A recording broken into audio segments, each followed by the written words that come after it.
There are some situations where leaving poses more danger than staying.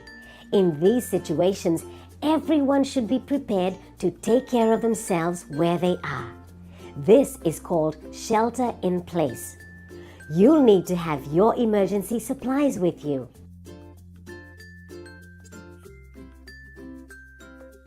Here, we are prone to cyclones most commonly between November and April.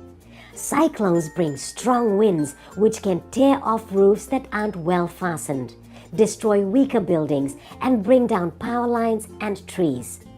They bring non-stop and very heavy rain, water that's pushed up by the wind, powerful and destructive sea waves and storm surges causing coastal flooding, and can also cause inland flooding by going up rivers and streams. When you get a cyclone alert, we need to know beforehand which buildings are safe to stay in, or if you need to evacuate to a safer location. To prepare, we should remove any debris like roofing iron, wood, old appliances or rubbish or loose items outdoors. You should also securely close storm shutters or fix wood outside to protect your windows from breaking. We'll need to prepare sandbags or plastic sheeting to stop water getting in through doors, lower windows or air vents. How do we know when a storm or cyclone is coming? Blasio? Look at the sky. Correct.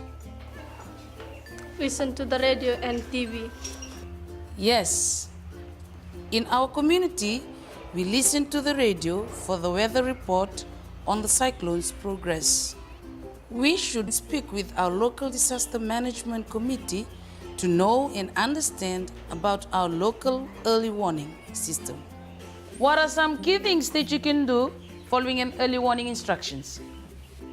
Seek shelter in a house, large building, or if you get caught in a storm on the road.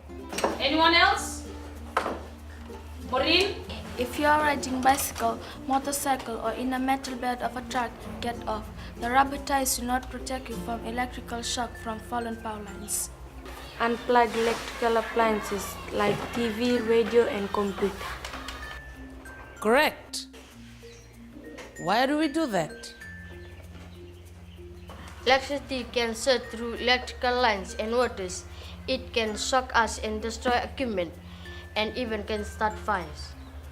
When you are sheltered inside while the storm or cyclone passes, be aware that in the eye of the storm, it can be very calm and quiet, but the storm is not over yet. If things seem calm, it is probably that the lull at the center of the storm, so stay in your secure position and do not go outside because the winds will get stronger again.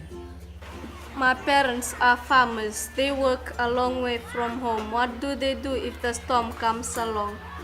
Anyone outside should watch the weather conditions carefully and be ready to get to a safe place before the storm arrives. They should try to find safety in a strong, closed structure like a reinforced building. If there are no reinforced structures, get into a car or bus, keeping windows closed. Keep your hands on your lap and feet off the floor. In the forest, find an area protected by a low clump of trees. Never stand under a single large tree in the open. As a last resort, go to a low-lying open place.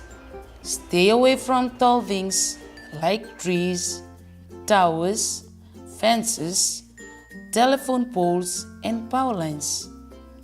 And be aware of the possibility of flooding in low-lying areas. Storm clouds can bring electrical activity and lightning. To be safe from lightning, remember and follow these 3 rules. When thunder roars, go indoors.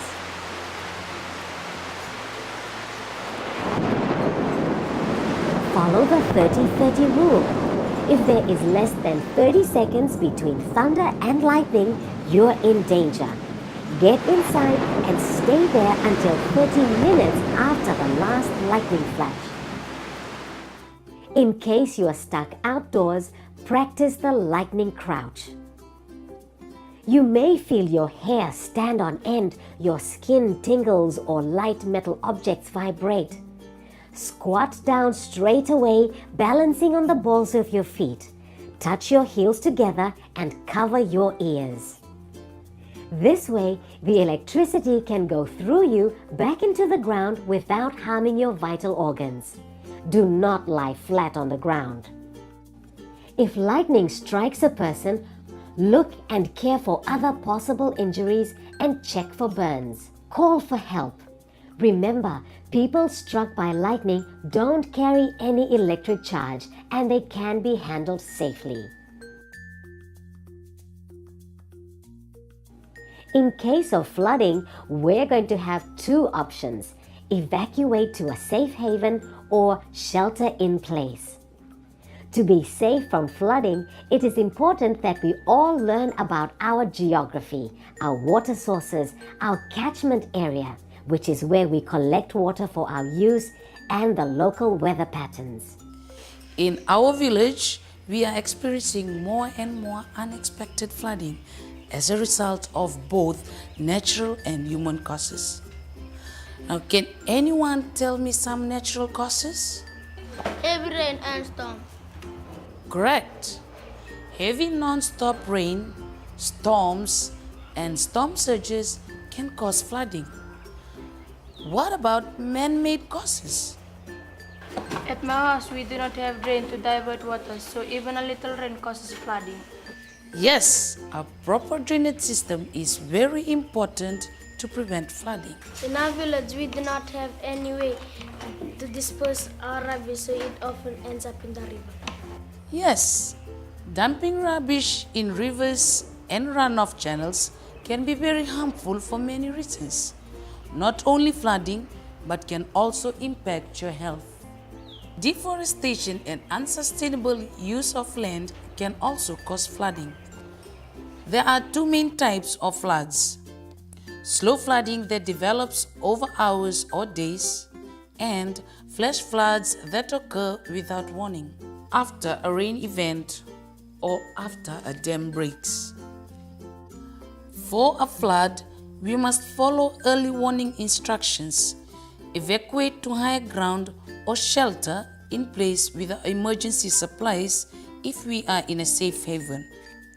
We have mapped out the hazards and risks around this school, and we know that this school experiences annual flooding. That's why we make sure we keep our books and valuable things up high. Here are some do's and don'ts in a flood. Do not try to wade through floodwaters of any depth. If you must evacuate in water, do wear life jackets or use reliable floating devices. After a flood can be very dangerous, as drinking water may be contaminated.